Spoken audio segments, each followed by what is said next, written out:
आज की इस भाग दौड़ की ज़िंदगी में हम इतना स्वार्थी हो गए हैं कि अपनों का विश्वास खोते जा रहे हैं, जिसके कारण अपने भी समय पर मुंह फेर लेते हैं।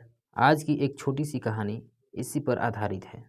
नमस्कार, आदाब, आप देख रहे हैं सवाल आप तक। यदि कहानी अच्छा लगे तो अपना खूब सारा प्यार दें।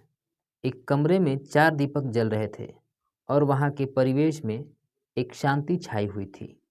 शांति इतनी थी कि अगर कोई धीरे से भी बात करे तो आसानी से साफ साफ सुने जा सकते थे।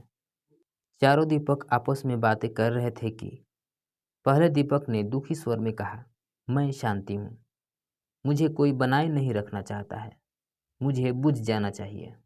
और इतना कहने के बाद दीपक बुझ गई। दूसरे दीपक ने कहा, मैं विश्वास हूँ, अधिकतर लोग मुझे समय तक कायम नहीं रख सकते हैं, तो फिर मेरे जलते रहने का क्या मतलब। इतने में हवा का एक झोंका आया और इसकी लौ को बुझा दिया।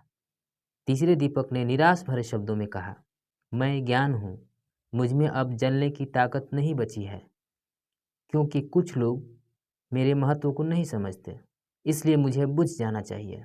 निराशा के इन क्षणों में बिना एक पल की देरी किए वह भी बुझ गया। तभी एक बालक उस कमरे में प्रवेश किया और उसने देखा कि 3 दीपक नहीं जल रहे हैं। उसने पूछा कि तुम तीनों क्यों नहीं जल रहे हो, जबकि तुम्हें तो आखिरी क्षण तक जलकर प्रकाश देना चाहिए। इतना कहकर वह बालक रोने लगा। चौथा दीपक जो अभी तक जल रहा था, उसने बालक का रोना देखकर कहा, मेरे रहने पर तुम्हें रोने की कोई ज़रूरत नहीं है, क्योंकि मैं आशा का दीपक हूँ। चौथे दीपक की बात सुनकर बालक की आंखों में चमक लौट आई और उसने आशादीप से पुनः शेष तीनों दीपकों शांति, विश्वास और ज्ञान को जला दिया।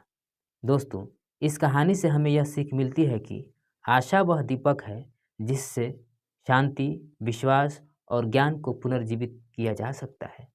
इसलिए हमारे जीवन में आशा की किरण बनी रहनी चाहिए।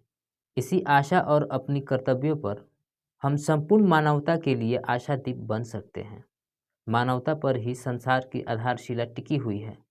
दोस्तों, हमें अपने जीवन में अपनी लक्ष्य को प्राप्त करने के लिए कर्तव्यनिष्ठ होकर आशा की किरण लिए सदैव आगे बढ़ते रहना चाहिए और अपनों का ख्याल रखना चाहिए। इस वीडियो को लास्ट तक देखने के लिए आपका बहुत बहुत शुक्रिया। यदि वीडियो अच्छा लगे तो अपना खूब सारा प्यार देकर मुझे प्रोत्साहित कीजिए। धन्यवाद।